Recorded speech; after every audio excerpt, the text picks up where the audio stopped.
Remote Evil. Book 1. Chapter 22. The Plan. This audiovisual book was created by Joseph Russell Tim Pugison. It took a while before Cherry finally stopped being hysterical.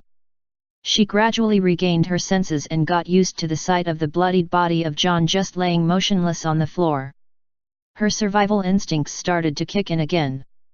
Now calm, she studied the knife in her hand which have been passed by John to her. She hides it by sitting on it.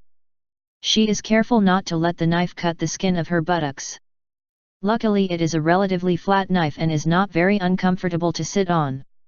She changes the sitting position of her buttocks from time to time to try to remove the discomfort of sitting on the knife. Now she has a knife that she can use as a weapon to defend herself or attack her rapist if she ever is given the chance. She has also used the pieces of the food wrappers to insulate herself from the electric shocks of all the shock collars attached to her body. She feels more confident now that a few things are going in her way.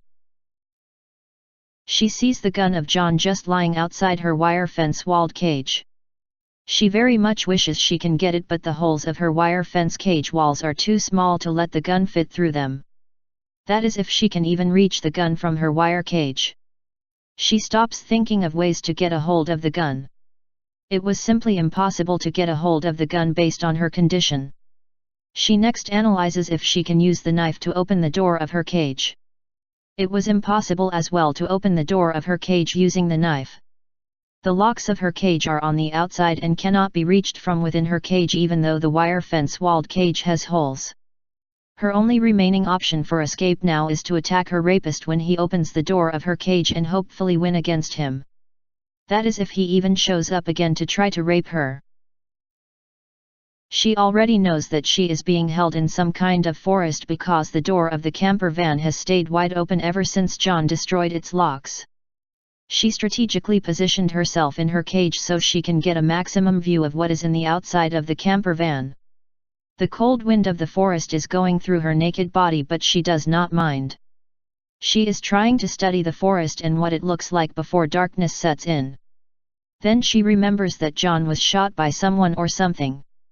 She deduced that John was either shot by her rapist, an accomplice of the rapist, or by a remote-controlled gun. In her mind she still remembers the remote-controlled toy bear that shot at her in her house when she was first kidnapped. Dan has also told her lots of information regarding sophisticated weapons used by the military, and she is aware of the existence of these remotely controlled guns. She tries to remember all that Dan has taught her regarding these kinds of weapons. She also tried to remember all that Dan has taught her regarding self-defense.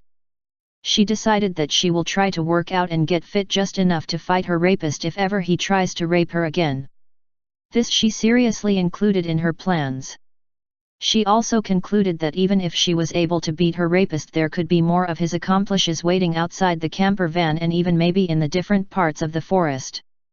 There may even be more remotely controlled weapons waiting for her outside if she ever escapes the camper van. Could she maybe use her rapist as a hostage in case she overpowers him, just in case her rapist has accomplices outside the camper van who may be guarding her as well this very moment? This she also thought. She stares outside and into the far reaches of the forest for hours and hours until night came and she cannot see anything anymore outside. The cold night is also very cold and is making her shiver uncontrollably. Despite this, her mind still raced on its thinking of possible ways she can escape her predicament. In the end, all her thinking boiled down to her original plan. The plan in her mind is to wait until her rapist again tries to rape her, and when he does, to attack him with her knife, and if he is still alive she will use him as a hostage in case her rapist has other accomplices outside the camper van and in the forest. If they or remotely controlled guns shoots her when she tries her escape, then she is ready to face her possible death. To her it is better to die fighting than to stay alive but be repeatedly violated by her rapist or rapists. End of chapter.